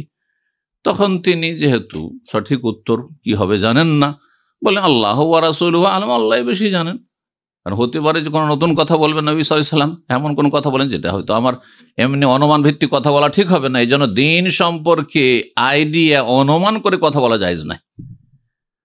সাহাবী মুআয বিন জাবাল কি জানতেন না যে আল্লাহর ইবাদত করার জন্য সৃষ্টি হয়েছি? তিনি তো বলতে পারতেন অনুমান ভিত্তিক, বললেন না। আল্লাহ ওয়া রাসূলুহু আ'লাম, আল্লাহ এবং তার রাসূল সাল্লাল্লাহু আলাইহি ওয়াসাল্লাম বেশি জানেন। নবী সাল্লাল্লাহু আলাইহি ওয়াসাল্লামের জীবদ্দশায় রাসূলের কথা বলা হইতো। নবী ইন্তেকালের পরে কোন সাহাবী, কোন তাবেঈন, আবু হানিফা, শাফি, মালিক, আহমদ, কোন তাফসীরকার বলেনি আল্লাহ ওয়া রাসূল, আল্লাহ এবং রাসূল বেশি জানেন। এই জন্য তাফসীর কিতাব আদিতে যখন আসবে আপনার সেসব বিচ্ছিন্ন অক্ষরগুলি, আলিফ লাম মিম, আলিফ লাম রা, তার তাফসীরে রয়েছে আল্লাহু আ'লামু বিমুরাদিহি, আল্লাহ বেশি জানেন এর উদ্দেশ্য। কোন তাফসীরকার বলেন আল্লাহ এবং রসুল বেশি জানেন, এই কথা বলেননি। সুতরাং এইরকম শিরক আমাদের সমাজে রয়েছে, তৌহিদ ভঙ্গকারী বিষয় রয়েছে। জি, যখন কাউকে জিজ্ঞাসা করছেন আপনি যে ভাই এই বিষয়টা জানেন, বলছে আল্লাহ এবং রসুল বেশি জানেন, শিরক করে ফেললেন, আল্লাহর সাথে রসুলকে লাগিয়ে দিলেন নবী সাল্লাল্লাহু আলাইহি ওয়াসাল্লাম ইন্তেকালের পরে। এটা আকীদা পরিপন্থী বিষয়। যাই হোক, বলছিলাম যে নবী সাল্লাল্লাহু আলাইহি ওয়াসাল্লাম জিজ্ঞাসা করলেন তুমি জানো? বলেন যে আল্লাহ এবং রসুল বেশি জানেন। নবী সাল্লাল্লাহু আলাইহি ওয়াসাল্লাম বললেন হাক্কুল্লাহি আলা ইবাদিহি, বান্দার উপর আল্লাহর হক হচ্ছে আন ইয়াবুদু, আল্লাহর ইবাদত করবে, তার সাথে কোনো কিছুকে শরীক করবে না। একমাত্র আল্লাহর ইবাদত করবে, তার সাথে কোনো শরীক করবে না। তাহলে বোঝা গেল যে আল্লাহর শুধু ইবাদত করবেন আর শিরকও করবেন, চলবে না। হাও লাগবে নাও লাগবে, তাহলে তাওহীদ কায়েম হবে। বুঝছেন না? ঠিক ওই রকমই এটিকে বলা হয় তাসফিয়া আর তারবিয়া বা তাহলিয়া। আগে আপনাকে ক্লিন হইতে হবে, পরিষ্কার পরিচ্ছন্ন হইতে হবে, আর তারপরে আপনাকে সুসজ্জিত হইতে হবে। এই যে আপনারা এখানে এসেছেন ভালো একটা মজলিসে, যদি আপনি কাজে ছিলেন, হয়তো ডিউটিতে ছিলেন, এমন থাকে, বা শরীরটা ঘেমে ছিল আর শরীর থেকে গন্ধ ছড়াচ্ছে, তাহলে আপনি আগে কি করেছেন? আতর, স্প্রে মেরেছেন না আগে গোসল করেছেন? পরিষ্কার পরিচ্ছন্ন হয়েছে, তাই না? আমরা ঘামটা মুছে গোসল টোসল করি আর ক্লিন, আগে তাসফিয়া, সাফ সুতরা হয়েছেন আগে, আর তারপরে তখন একটু আতর সেন্ট লাগিয়ে নি, তারপরে সুসজ্জিত হয়েছে, তাই না? তারপরে ভালো পোশাকটা পরেছেন, ঠিক কিনা? না আগেই ভালো পোশাক পরেছেন? না, আগে ভালো পোশাক পরেননি। এই জন্য কালেমা তাইয়্যিবাতেই কথাই শেখানো হয়েছে। ইসলামকে বুঝুন ভালো করে, লা ইলাহা, আগে আপনি ক্লিন করুন শিরক থেকে আপনার ব্রেনকে, আপনার কলবকে, আপনার মস্তিষ্ককে। ইলাহ নেই এসব, জি, দরগা দুর্গা নেই, লা ইলাহা ইল্লাল্লাহ, একমাত্র আল্লাহ রাব্বুল আলামিন হচ্ছেন সত্য মাবুদ। আগে পরিষ্কার পরিচ্ছন্ন হইতে হবে শিরক থেকে, কুফরি থেকে, আর তারপরে তাওহীদ কায়েম করতে হবে।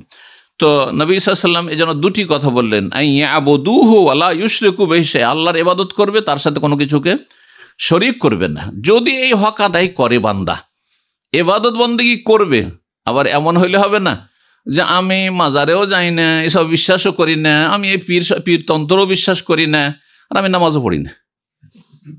যেমন অধিকাংশ মুসলিমদের অবস্থা এরকম। অধিকাংশ মুসলিম, বড় সংখ্যায় মুসলিম আছে যারা মাজারেও যায় না, কিন্তু ফরজ ওয়াজিব আদায় করেন, 5 ওয়াক্ত সালাতও পড়েন না, রমজান মাসের সিয়াম আদায় করেন না, ফরজ ওয়াজিব আদায় করেন না, তাহলে জান্নাত পাওয়া যাবে? হ্যাঁ আর না, দুটোই হইতে হবে। ইয়াবুদুহু, ইবাদত করতে হবে, 5 ওয়াক্ত সালাত পড়তে হবে, ওয়ালা ইউশরিকু বিহি শাইআ, শিরক করলে হবে না। নামাজ পড়বেন আর ডাকবেন আল্লাহকে, ইবাদতকে ভাগাভাগি করে কিছু আল্লাহকে দিবেন, কিছু আল্লাহর সৃষ্টিকে দেবেন, এটা চলবে না। যদি এই হক আদায় করে দেন, শিরক মুক্ত হয়ে গেলেন আর তাওহীদ ভিত্তিক ইবাদতবন্দি করলেন, তাহলে আল্লাহর ওপর বান্দার হক হচ্ছে আল্লাহ ইউআযিবা মান লা ইউশরিক বিহি শাইআ, আল্লাহর সাথে শিরক মুক্ত জীবন যাপন করে তাওহীদ প্রতিষ্ঠা করে কেউ যদি মারা যায়, হাজির হয়, তাহলে তাকে আল্লাহ আযাব দেবেন। কবরের আযাব দেবেন না, জাহান্নামের আযাব দেবেন না, দুনিয়ার কঠিন আযাব দেবেন না, অসহায় আল্লাহ ছেড়ে দেবেন, দুনিয়াতেও ছেড়ে দেবেন না মুমিন বান্দাকে। বালা মুসিবত পরীক্ষা হইতে পারে, কিন্তু আল্লাহ অসহায় ছেড়ে দেবেন না। তাওহীদের গুরুত্ব সম্পর্কে বেশ কিছু কথা হয়েছে, আর একটি কথা বলি, তা হচ্ছে সমস্ত নবী রাসূলকে কিসের জন্য আল্লাহ পাঠিয়েছেন? কোন চিন্তা করেছেন? কোন একজন নবী রাসূলকে আল্লাহ পাঠিয়েছেন বহুত্ববাদের শিক্ষা দিতে? বহু উপাস্য রয়েছে, আছে না? এমন কি যেসব ধর্মে বহুত্ববাদ আছে, শিরক আছে, তাদেরও মূল পুস্তকে অনেক সময় তাওহীদের কথা পাওয়া যায়। এই জন্য বেদ পুরাণেও বেশ কিছু জায়গায় শিরকের সাথে সাথে তাওহীদের কথা আছে। তাহলে তাদের যে মনীষীরা ছিল, তাদের মধ্যে তাওহীদ ছিল, কিন্তু ভেজালযুক্ত তাওহীদ ছিল।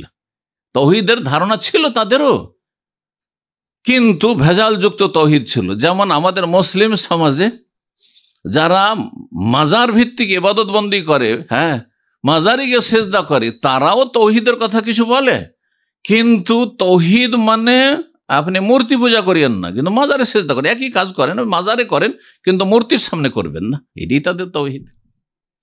বুঝছেন না? একজন হিন্দুদের মধ্যে সনাতনী আছে, জানেন তো? যেহেতু আমাদের দেশে হিন্দুরা বসবাস করে, সেজন্য তাদের কথা বললে আরো বুঝতে সুবিধা হবে। সনাতনী ও হিন্দু তারা নিজেদেরকে বলে। তো একজন সনাতনী তাদের ধর্মগুরু বলছে যে হিন্দুদের মাঝে আমরা যেমন, তেমনি মুসলিম সমাজে আহলে হাদিস তেমন। কি বুঝলেন? সে কিছুটা নলেজ রাখে মুসলিমদের ফিরকা সম্পর্কে। তো বলছে এর ব্যাখ্যা, এখন যারা বুঝে নিয়েছেন তো বুঝে নিয়েছেন, যারা বুঝেননি তাদের জন্য বলছে এর ব্যাখ্যা। তখন বলছে যে মুসলিম সমাজে আহলে হাদিসকে ওহাবি বলা হয়, আর কি বলা হয়, যখন তাদেরকে ওহাবি বলে গাল দেওয়া হয়। আর আমাদেরকেও হিন্দু যারা প্রতিমার পূজা করে, পুতুল পূজা করে, তারা আমাদেরকে ওই রকমই মনে করে। কথা বুঝতে পারছেন? হ্যাঁ, তো তারা মূর্তি পূজায় বিশ্বাসী নয়, সনাতনীরা মূর্তি পূজায় বিশ্বাসী নয়। যদিও তারপরে বিভ্রান্তি আছে, এর মানে না যে তারা মুমিন মুসলিম হয়ে গেছে, কারণ তারা বলে নিরাকারের পূজা করি। এটা যথেষ্ট নয়। জি হ্যাঁ, কোরআনের আলোকে আল্লাহর ইবাদতবন্দি করতে হবে। তো সমস্ত নবী রসুলকে আল্লাহ পাঠিয়েছেন কিসের জন্য? তাওহীদের জন্য, লা ইলাহা ইল্লাল্লাহ নিয়ে পাঠিয়েছেন। এই মর্মে অনেক আয়াত রয়েছে। সূরা নাহল আয়াত নম্বর 36 আপনাদেরকে বলি, আল্লাহ রাব্বুল বলছেন ওয়ালাকাদ বাসনা ফি কুল্লি উম্মাতিন রাসূলা আন ইবুদুল্লাহ ওয়াজতানিবুত তাগুত। প্রতিটি উম্মতে, জাতিতে, যুগে যুগে নবী রসুল পাঠিয়েছে এই মর্মে, তাদেরকে এই শিক্ষা দিতে, আন ইবুদুল্লাহ, যে আল্লাহর ইবাদত করো। আর আল্লাহ ছাড়া অন্যকে তাগুত বলা হয় যদি তাদের পূজা করা হয় তাহলে, আর তাতে সন্তুষ্ট থাকে। যদি সন্তুষ্ট না থাকে তাহলে আপনি তাগুতের পূজা করলেন, কিন্তু সে যেহেতু সন্তুষ্ট ছিল না, সেজন্য তাকে আমরা তাগুত বলবো না। অর্থাৎ আল্লাহর নেক বান্দা কোনো সাহাবি, ইমাম আবু হানিফা আল্লাহ না করে তার মাজার বানিয়ে দিল কোনো সময়, আর তার সেজদা করা শুরু করলো, তো আমরা বলবো না যে ইমাম আবু হানিফা তাগুত। কিন্তু আপনার এই কাজ, ইমাম আবু হানিফার কবরে যে আপনি পূজা করছেন, আপনি সেজদা করছেন, এটা হচ্ছে তাগুতি কাজ। এটা হচ্ছে তাগুতি কাজ। আশা করি বুঝতে পারছেন, যাতে করে আমরা আইম্মায়ে কিরাম সম্পর্কে বেয়াদবি না করি, যারা তাওহীদ সুন্নতের শিক্ষা দিয়েছে। ইমাম আবু হানিফা হোক, শাফি হোক, মালিক, ইমাম বুখারী রাহিমাহুল্লাহ ধরেন। ইমাম বুখারী এত বড় মুহাদ্দিস, আমিরুল মুমিনিন ফিল হাদিস, কিন্তু তার যদি কেউ মাজার বানিয়ে সেখানে সিজদা করে, তো ইমাম বুখারী কি তাগুত হয়ে যাবেন? কিন্তু যারা ইমাম বুখারীকে সিজদা করছে তারা তাগুতের পূজা করছে। ভালো করে শুনে রাখেন। জি, কারণ এই শিরকের শিক্ষা কে দিল? সবচেয়ে বড় তাগুত হচ্ছে শয়তান, ইবলিস শয়তান শিখিয়েছে। ইবলিস শয়তান শিখিয়ে, ইমাম বুখারী রাহিমাহুল্লাহ শেখাননি, ইমাম বুখারীর নবী মুহাম্মদ রাসূলুল্লাহ শেখাননি, কোন নবী রসুলও শেখাননি। জি, তো বলছিলাম যে আল্লাহ রাব্বুল আলামিন সমস্ত নবী রসুলকে এই লা ইলাহা ইল্লাল্লাহ তাওহীদ নিয়ে পাঠিয়েছে, তাওহীদের দাওয়াত নিয়ে। সূরা আম্বিয়া আয়াত 25 আল্লাহ ইরশাদ, ওয়ামা আরসালনা মিন ক্বাবলিকা মির রাসূলিন, হে নবী তোমার পূর্বে যত নবী রসুল পাঠিয়েছি, ইল্লা নূহি ইলাইহি, তাদের সকলকে ওহী করেছি, আন্নাহু লা ইলাহা ইল্লা আনা, আমি ছাড়া কেউ সত্য মাবুদ নেই। আল্লাহ বলছে ফাবুদুন, সুতরাং আমারই ইবাদত করো। যে কোনো রসুলকে পাঠিয়েছি তোমার পূর্বে হে নবী, তার প্রত্যেক নবীকে আল্লাহ কি শিখিয়েছে? লা ইলাহা ইল্লা আনা মানে ইল্লাল্লাহ। জি, আশা করি বুঝতে পারছেন। সমস্ত নবী রসুলের দাওয়াত এই ছিল। রাসূলুল্লাহ সাল্লাল্লাহু আলাইহি ওয়াসাল্লামের দাওয়াত তাওহীদের গুরুত্বের একটি দিক। নবী সাল্লাল্লাহু আলাইহি ওয়াসাল্লামের দাওয়াত সম্পর্কে অনেকে ভুল মেসেজ দেয় মানুষকে। যেমন নবী সাল্লাল্লাহু আলাইহি ওয়াসাল্লাম মক্কায় শুধু তাওহীদের দাওয়াত দিয়েছেন, মানে 13 বছর তাওহীদের দাওয়াত দিয়েছেন। এই মেসেজ অনেক বক্তারে দিয়ে থাকে। তার মানে মদিনায় তাহলে তাওহীদ শেখাননি? বলুন, মদিনায় তাওহীদ শেখাননি? ঠিক আছে, মদিনায় অধিকাংশ মাসলা মাসাইল, আহকাম, হালাল হারাম নাজেল হয়েছে, বিধিবিধান। তার মানে এই নয় যে তাওহীদের শিক্ষা তিনি বন্ধ করে দিয়েছেন। এই জন্য নবী সাল্লাল্লাহু আলাইহি ওয়াসাল্লাম 23 বছরে পুরো জীবনটার মূল শিক্ষাই ছিল কি? তাওহীদের শিক্ষা। দলিল হচ্ছে মক্কার জীবনে তো সবাই জানেন যে নবী সাল্লাল্লাহু আলাইহি ওয়াসাল্লাম জাতিকে দাওয়াত দিতেন, ইয়া আইয়ুহান নাস, হে মানব সব, কুলু লা ইলাহা ইল্লাল্লাহ, বলো আল্লাহ ছাড়া কোনো সত্য মাবুদ নেই, তুফলিহু, এতেই তোমাদের সফলতা রয়েছে। শেষ কথা নবী সাল্লাল্লাহু আলাইহি ওয়াসাল্লামের। নবী সাল্লাল্লাহু আলাইহি ওয়াসাল্লাম ইন্তেকালের 5 দিন পূর্বে, নবী সাল্লাল্লাহু আলাইহি ওয়াসাল্লাম ইন্তেকালের 3 দিন পূর্বে, নবী সাল্লাল্লাহু আলাইহি ওয়াসাল্লাম ইন্তেকালের দিনেও সর্বশেষ কথা কি ছিল নবী সাল্লাল্লাহু আলাইহি ওয়াসাল্লামের? লানাতুল্লাহি আলাল ইয়াহুদি ওয়ান নাসারা, ইহুদি খ্রিস্টানদের আল্লাহর অভিশাপ হোক। ইত্তাখাযু কুবুর আম্বিয়াহিম মাসাজিদা, তারা তাদের নবী রসুলদের কবরকে সিজদার স্থানে পরিণত করেছে। মা আয়েশা রাদিয়াল্লাহু তাআলা আনহা বলছেন যে উদ্দেশ্য কি, নবী সাল্লাল্লাহু আলাইহি ওয়াসাল্লামের উদ্দেশ্য কি শুধু ইহুদি নাসারাদের উপর লানত করা? না না, সেটা উদ্দেশ্য নয়। মুসলিমদের মাঝে এই কথা কেন বলছেন? শেষ মুহূর্তে দুনিয়া থেকে বিদায় নিচ্ছেন, মানুষ নিজের স্ত্রীর কথা চিন্তা করে, নিজের ছেলে মেয়েদের কথা চিন্তা করে, নিজের পরিবারের কথা চিন্তা করে, দুনিয়ার কথা, যাদেরকে ছেড়ে যায় তাদের চিন্তা নিয়ে পেরেশান থাকে, হাই কি হবে তাদের। নবী সাল্লাল্লাহু আলাইহি সাল্লামের চিন্তা হচ্ছে তৌহিদ। ইহুদি নাসারাদের উপর লানত হোক কেন? যে তারা নবী রসুলকে তাদের কবর দিয়ে সেজদা করেছে কবরে। তাহলে মাজার পূজা থেকে সতর্ক করেছেন না করেননি? যারা বলছেন যে না মূর্তি পূজা করলে শিরক হয়, মাজারে সেজদা করলে শিরক হয় না, তাদের জন্য এটা হচ্ছে ওষুধ। যে নবী সাল্লাল্লাহু আলাইহি ওয়াসাল্লাম বলছেন ইত্তাখাযু কবুরা আম্বিয়াহিম, কবর নবীদের কবরকে সেজদার স্থানে পরিণত করে সেজদা করতো, সেই জন্য লানত তাদের উপর।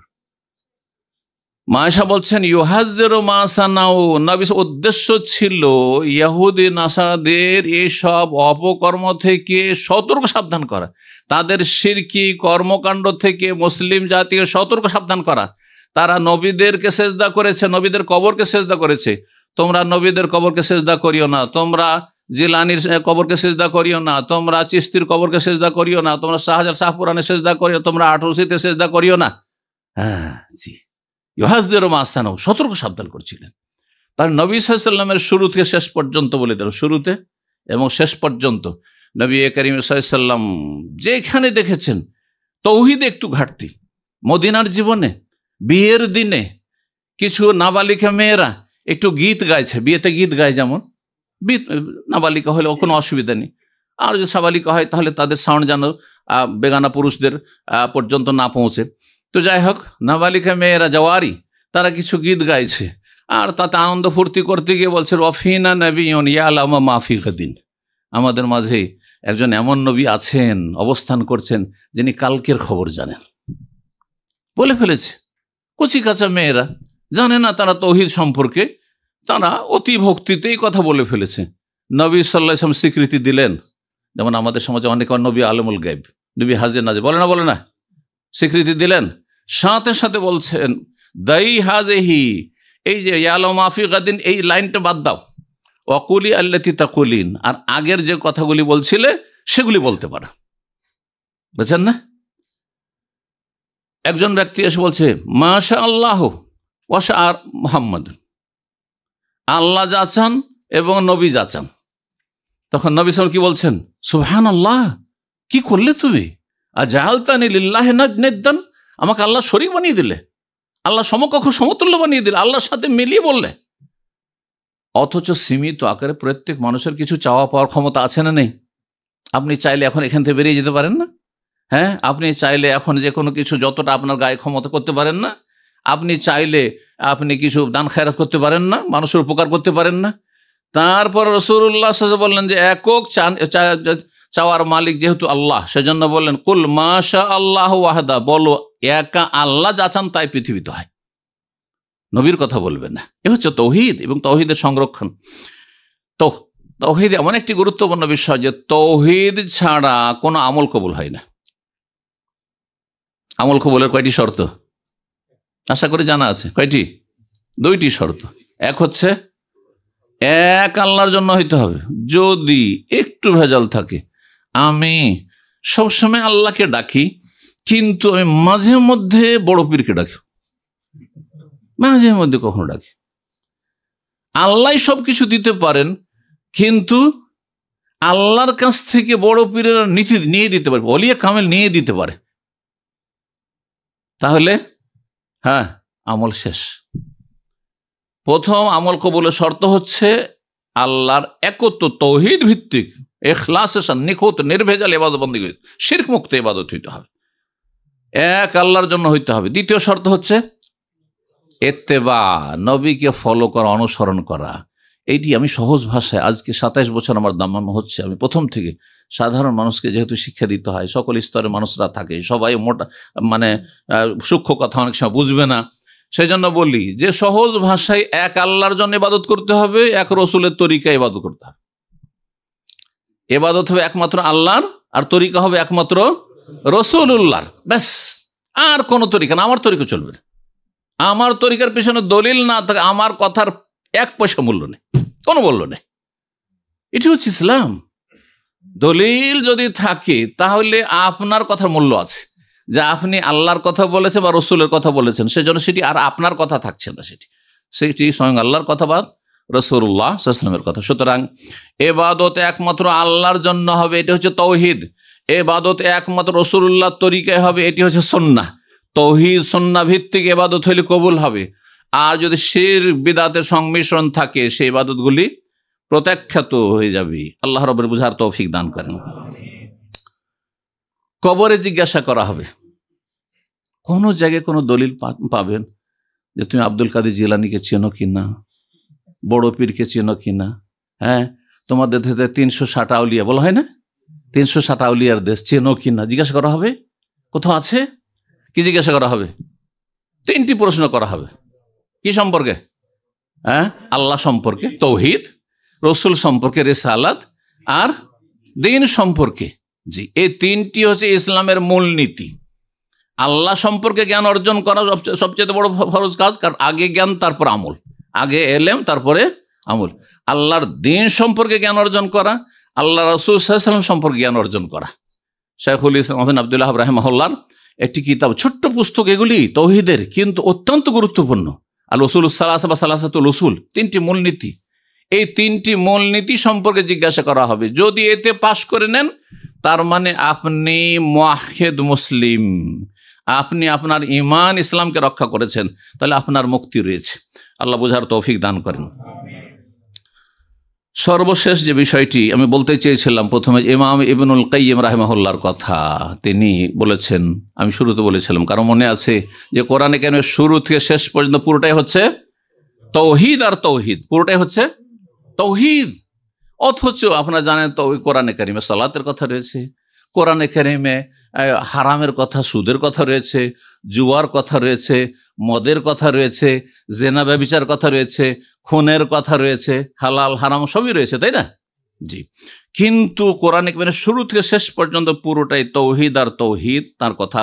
মাদারেজুস সালেকিন, তার খুব প্রসিদ্ধ কিতাব রয়েছে, তাতে বলছেন তিনি যে ইন্না কুল্লা আয়াতিন ফিল কোরআনে ফাহিয়া মুতাদাম্মিনাতুন লিত-তাওহীদ। কোরআনে এখানে প্রতিটি আয়াত তৌহিদকে শামিল। শাহিদাতুন বিহি, একটি আয়াত তৌহিদের সাক্ষ্য প্রদান করছে। দাইয়াত, একটি আয়াত তৌহিদের দিকে আহ্বান করছে।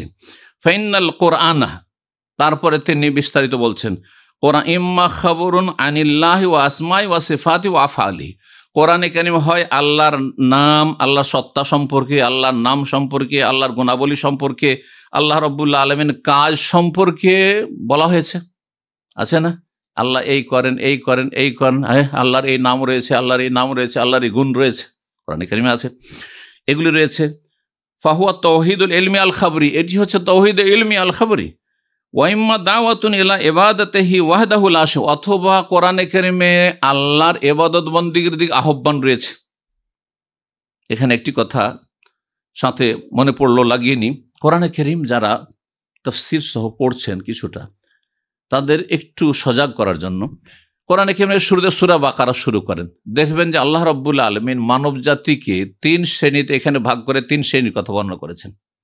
মুমিনুন খালেস, কাফিরুন খালেস, আর তারপরে মুনাফিকিন, আছে না নেই? সূরা বাকারায় আগে মুমিনদের কথা, আল্লাযীনা ইউমিনুনা বিল গায়ব হুদাল লিল মুত্তাকিন, এরা। আর তারপরে ইন্নাল্লাযীনা কাফারু সাওয়াউন আলিম আনজারতুম লাম তুনজিরহুম লা ইউমিনুন, কাফির খালেস, হ্যাঁ, মুমিন কাফির। আর ওয়া মিনান নাস মান ইয়াকুলু আমান্না বিল্লাহি ওয়া বিল ইয়াউমিল আখির ওয়া মা হুম বিমুমিনিন, যারা ভিতরে ভিতরে কুফরি আর মুখে বলছে নাশহাদু আন্নাকা রাসূলুল্লাহ। তো যারা এই মুনাফিক ছিল মদিনার, এই 3 শ্রেণীতে ভাগ করেছেন আল্লাহ মানব জাতিকে। আর তারপরে আল্লাহ বলছেন ইয়া আইয়ুহান নাস, হে মানব সকল, এই সকল লোকেরা, যত ক্যাটাগরির মানুষ রয়েছে, অবুদু রাব্বাকুম, তোমাদের রবের ইবাদত বন্দেগী করো, আল্লাযী খালাকাকুম, যিনি সৃষ্টি করেছেন, সৃষ্টি করলেন তিনি, আর সব দিলেন তিনি, আর ইবাদত করবে আর কারো? তো ইমাম ইবনুল কাইয়িম বলছেন যে কোরআনে কারিমে আল্লাহর ইবাদতের দিকে আহ্বান করা হয়েছে, যার কোনো শরীক নেই, লা শারিকা ওয়া খালকুল্লি মা ইউবাদু মিন দুনিহি, আল্লাহ ছাড়া অন্যের যে সব পূজা হচ্ছে, উপাসনা হচ্ছে, সেগুলিকে পরিত্যাগ করা, সেগুলিকে বর্জন করার দাওয়াত দেওয়া হয়েছে। শিরক মুক্ত হওয়ার, ফাহুয়া তাওহীদ আল ইরাদি আত তালাবি ওয়া ইম্মা আমরুন আও নাহিয়ুন আও ইলজামুন বিতাআত ফি নাহি ওয়া আমরিহি, অথবা আল্লাহ আদেশ করেছেন, নিষেধ করেছেন, আর তিনি আদেশ নিষেধের আনুগত্য করতে বলেছেন। ফাহুয়া হুকুকুত তাওহীদ ওয়া মুকাম্মিলাতুহু, তাহলে এগুলি হচ্ছে তৌহিদের হক, আল্লাহর আদেশ পালন করা, আল্লাহর নিষেধাজ্ঞা মেনে চলা এবং আল্লাহ রাব্বুল আলামিনের আনুগত্য করা, এগুলি হচ্ছে তৌহিদের পরিপূর্ণতা, তৌহিদের হক। যে আপনি যখন লা ইলাহা ইল্লাল্লাহ বিশ্বাসী, তাহলে আপনার জীবনে আদেশ চলবে কার? কোনো মানুষের আদেশ চলবে না, মানুষের আদেশ আল্লাহর আদেশের আওতাতে হইতে হবে। হ্যাঁ, আল্লাহ এবং রসুলের আনুগত্য হইতে হবে।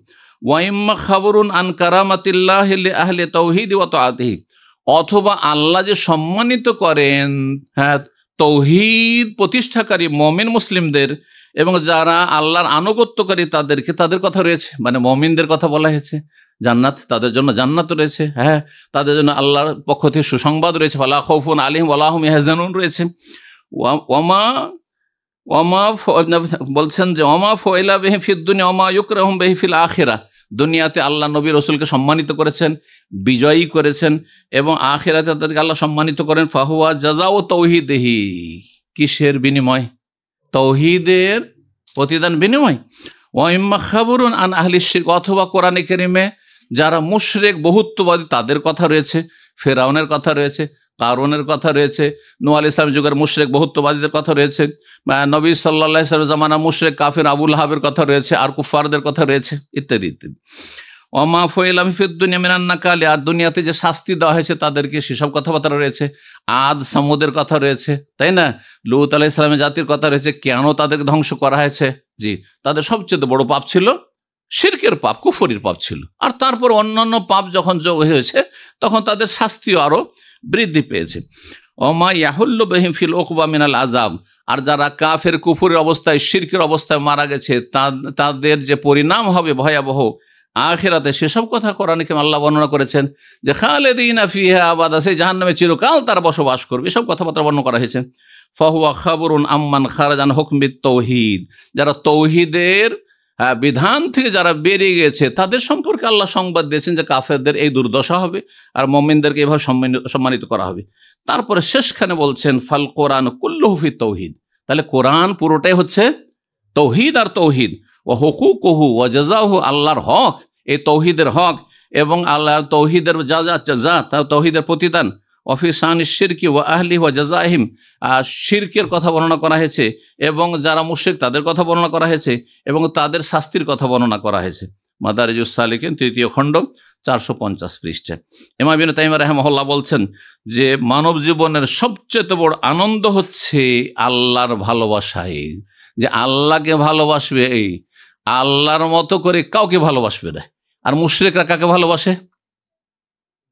আল্লাহ রাব্বুল আলামিনের নাফরমানি হচ্ছে, তাতে তাদের মাথা ব্যথা নেই। কিন্তু যদি আপনি তাদের, হ্যাঁ, যাকে বুজুর্গ মনে করে তাকে সিজদা করছে, তার বিপরীত কোনো কিছু বলে দেন, তাহলে দেখবেন যে তারা কিয়ামত করে ফেলবে। ওয়া তাকাররাবু ইলাইহি বিমা ইউহিব্বুহু, এবং আল্লাহ রাব্বুল যা পছন্দ করে তার মাধ্যমে সান্নিধ্য লাভ করার চেষ্টা করা।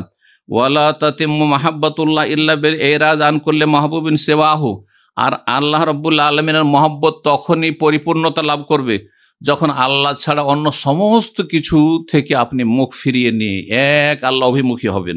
ওয়া হাযা হাকিকাতু লা ইলাহা ইল্লাল্লাহ, এটি হচ্ছে লা ইলাহা ইল্লাল্লাহর মর্মকথা, তৌহিদের মর্মকথা। আল্লাহ রাব্বুল আলামিন যেন আল্লাহকে ভালোবাসার তৌফিক দান করেন, আল্লাহর হক আদায় করার তৌফিক দান করেন, তৌহিদ প্রতিষ্ঠা করার তৌফিক দান করেন, সমস্ত রকমের শিরক থেকে, কুফরি থেকে, নিফাক থেকে আমাদের বেঁচে থাকার তৌফিক দান করেন। মানুষের গুনাহ তৌহিদকে দুর্বল করে দেয়, এই কথাটি বলে শেষ করছি। সুতরাং আমাদের জীবন থেকে গুনাহকে দূর করার চেষ্টা করতে হবে, পাপকে দূর করার চেষ্টা করতে হবে। পাপ যেন আগামীতে না হয়, গুনাহ না হয়।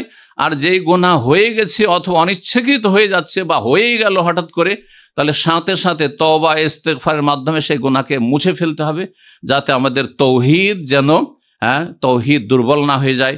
আল্লাহ রাব্বুল আলামিন যেন আমাদের বুঝার তৌফিক দান করেন, আমলের তৌফিক দান করেন, সংশোধনের তৌফিক দান করেন, লা ইলাহা ইল্লাল্লাহ প্রতিষ্ঠার তৌফিক দান করেন। এবং লা ইলাহা ইল্লাল্লাহর যারা অনুসারী এবং ঈমানদার আম্বিয়া রসুলগণ সিদ্দিকিন শুহাদা তাদের সাথে আমাদের হাসর করেন, জান্নাতুল ফিরদৌস দান করেন, জাহান্নামের আযাব থেকে রক্ষা করেন। ওয়া জাযাকুমুল্লাহু খাইরান ওয়া সাল্লাল্লাহু ওয়া সাল্লাম আলা নবিয়িনা মুহাম্মদ ওয়া আলা আলিহি ওয়া সাহবিহি আজমাইন।